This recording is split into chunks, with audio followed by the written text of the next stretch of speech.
पूरी जनता ऊहापोह में है। सभी लोग इसमें है कि भाई आप चुनाव लड़ेंगे कि नहीं लड़ेंगे। अब जनता के बीच से इस तरह का प्रश्न आने लगा था। अब आप हमसे क्या पूछते हैं, अब आप ये बताइए चुनाव लड़ेंगे कि नहीं लड़ेंगे। जब न्याय यात्रा में इस तरह का प्रश्न आने लगा तो जनता के बीच में इस तरह की घोषणा करना जरूरी हो गया और वह घोषणा की मैंने। अब जनता के बीच में चुनाव यात्रा के रूप में जा रहे हैं और वोट मांगने के हिसाब से जा रहे हैं। विधायक निर्दलीय रहेगा या किसी पार्टी? मुझे निमंत्रण लगभग सभी पार्टियों से मिला और कल सुबह तो कांग्रेस के बड़े जिम्मेदार लोग अपना दूध भेज करके बात करना चाह रहे थे। मैंने सबको इनकार कर दिया।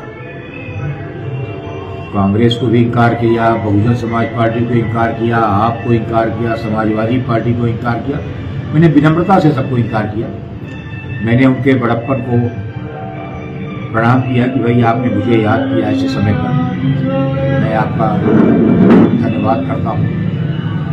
और मैंने निर्दलीय चुनाव लड़ने की ठानी और वह उसका कारण ये है कि मैं जनता के बीच में अपने किए गए कामों के आधार पर जाना चाहता हूँ।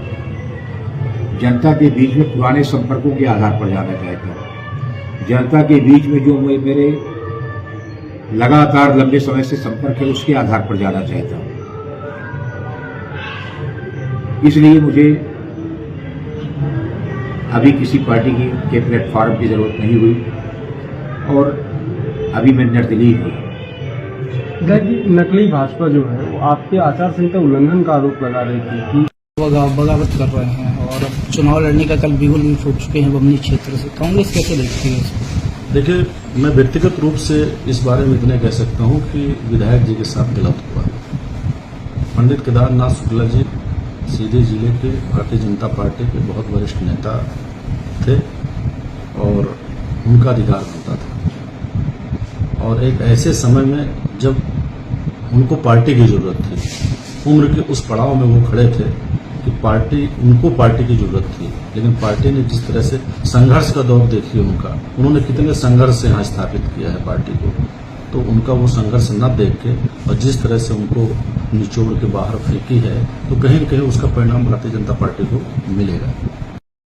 जिस तरह से आपने मुझे लगातार 10 वर्षों से चुनकर, प्यार देकर, विश्वास जताकर, स्नेह देकर आपने इस लोकसभा का प्रतिनिधित्व करने के लिए भेजा था और मैंने अपने कर्तव्यों का निर्वहन ईमानदारी से भी किया था।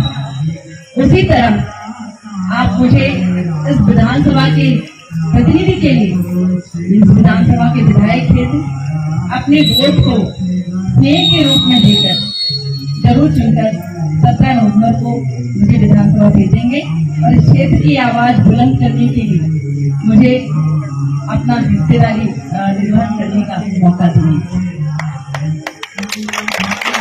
आप सब जानते हैं कि आज ये जो देश है ये एक मजबूत हाथों में, एक सशक्त हाथों में, और इसके पहले ऐसा नेतृत्व शायद ही कभी आया रहा हो।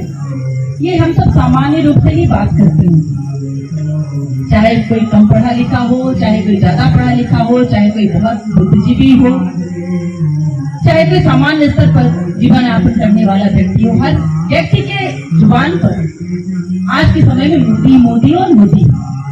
क्यों? क्योंकि मोदी सिर्फ देश के प्रधानमंत्री नहीं है, मोदी एक जनसेवक है।